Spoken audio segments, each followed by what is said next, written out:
bagaimana kesiapan Indosiare dari sisi modal, infrastruktur data maupun kompetensi teknis. Mungkin dari sisi modal terlebih dahulu.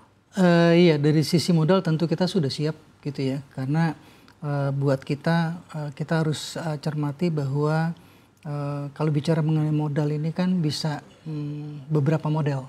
Apakah kita tanggung sendiri atau kita bikin pool atau bersama dengan perusahaan reasuransi lain atau seperti apa gitu ya. Artinya kita mempersiapkan diri terus. Kemudian dari sisi kompetensi pasti kita sangat kompeten dan kita juga ajak kerjasama baik itu pihak-pihak di dalam negeri maupun di luar negeri ya. Kita juga sudah punya kerjasama tentu dengan ITB, dengan Dirjen Pengembangan Pembiayaan dan Risiko, termasuk juga dengan pihak luar ya, seperti kita dengan World Bank, beberapa university di luar untuk kita tetap mengembangkan kompetensi supaya memang produknya nanti sesuai dengan kebutuhan dari masyarakat dan pemerintah Indonesia, serta tentunya bisa membantu ya, meringankan ujungnya adalah keuangan negara. Sebetulnya itu Mbak. Kalau dari segi infrastruktur data Pak, seperti apa? Nah dari data juga begitu, memang masih berproses terus gitu ya. Artinya kita bekerja sama dengan beberapa seperti saya sebutkan tadi, DJPPR dengan ITB segala macam. Kita buat studi mengenai datanya untuk nanti kita tentukan sebetulnya. Contoh paling gampang berapa sih premi yang wajar dikaitkan dengan berapa risiko yang harus di cover, juga termasuk term and conditionnya seperti apa gitu. Yang menjadi kendala tentu adalah nomor satu ini kendala di industri perasuransian yang utama, masalah literasi, bagaimana mereka mengerti karena produk parametrics ini berbeda dengan produk yang lain. Gitu. Untuk kesiapan teknis sendiri Pak? Kesiapannya sama kita terus ya sampai dengan minggu depan, bahkan kita juga akan ada pertemuan dengan beberapa pihak lain ya dari luar yang mereka bisa membantu kita memberikan sharing mengenai best practice di luar seperti apa dalam kita mengcover produk-produk seperti parametrics ini. Oke, nah ini yang mau saya tanyakan Pak, dengan adanya kolaborasi ini dengan lembaga ataupun institusi riset, bentuk kerjasamanya seperti apa Pak nantinya untuk penyiapan proteksi parametrik bencana ini, dan sejauh ini yang sudah terjalin seperti apa?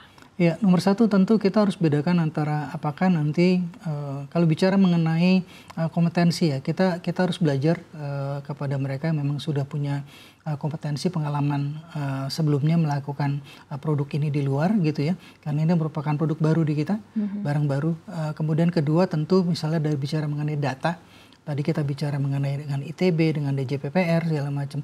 Ketiga bagaimana nanti mekanismenya gitu ya, mekanisme penanganannya di sisi pemain asuransi dan reasuransi lokal, dan bagaimana juga menentukan kalau mungkin nanti risiko tidak bisa terserap semuanya karena kita bicara mengenai exposure yang sangat besar gitu ya, artinya bagaimana kita bisa mengelola risiko tersebut, apakah kita bagi atau kita tahan sendiri atau even kita pindahkan ke luar. Itu semua harus melalui suatu proses ya untuk kita kaji lebih dalam gitu.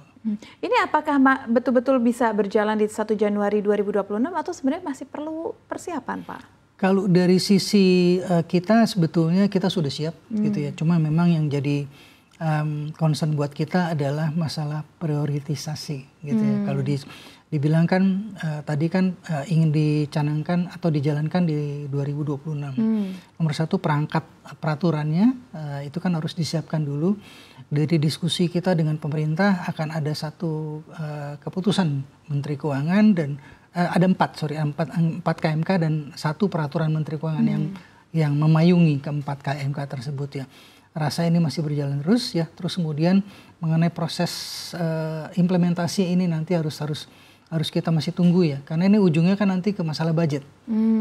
Ya, kalau misalnya masalah budget tentu pemerintah, baik pemerintah pusat, pemerintah daerah ini kan masing-masing punya prioritas sendiri ya. Nah ini kita memang masih masih menunggu, mudah-mudahan political will-nya tetap di situ sehingga ini bisa kita tetap bisa lakukan sesuai dengan schedule per 2026. Oke, dan apa tantangan terbesarnya untuk bisa mengedukasi pasar terkait tentang manfaat proteksi parametrik ini, Pak? Iya, itu tadi mengenai literasi ya.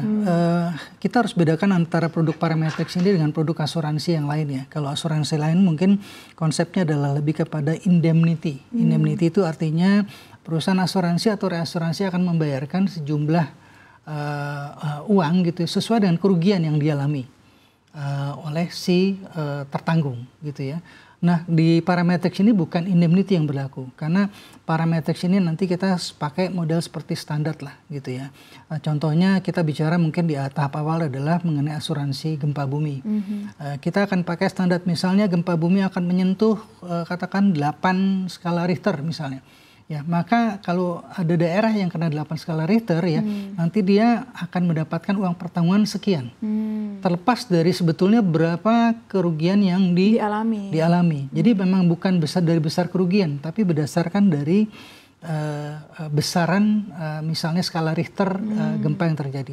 Kenapa dilakukan? Karena memang parametrik ini tujuannya tidak untuk mengcover semuanya. Mengcover semua kerugian, tapi lebih kepada membiayai masa tanggap darurat.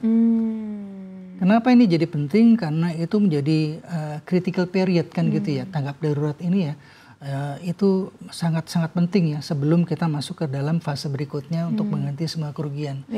Dan mungkin anggaran APBD dan APBN juga harus smooth ya untuk bisa memastikan uang mereka di anggaran itu cukup nih. Ya, ada bagian untuk yang tanggap darurat, ada bagian untuk memperbaiki kerusakan ataupun kerugian. Nah, bagaimana caranya agar para stakeholder perasuransian dan juga perseroan bisa membangun kepercayaan pasar untuk proteksi parametrik ini, Pak? Iya, saya kira nomor satu tentu melalui sosialisasi seperti ini gitu ya. Terus kemudian juga barangkali nanti kita harus ada edukasi bersama dengan semua termasuk dengan pemerintah. Karena memang yang disasar ini nanti lebih awalnya adalah ke pemerintah daerah. Karena ini akan kita membantu keuangan di pemerintah daerah ya. Bagaimana kita mengedukasi mereka bahwa mereka tentu harus menjadikan ini sebagai salah satu prioritas pada saat mereka menganggarkan untuk asuransi parametrik ini. Kemudian setelah itu tentu ya karena at the end yang menjadi beneficiary adalah masyarakat juga kita harus melakukan sosialisasi ke mereka berdasarkan konsep yang kita punya dibarengi dengan mungkin best practice yang ada di negara lain dan disertai tentu dengan informasi mengenai peraturan yang jelas kepada mereka supaya terjadi kesepemahaman bagaimana kita bisa melihat risiko parametrik ini secara align ya, artinya sesuai untuk semua pemangku kepentingannya.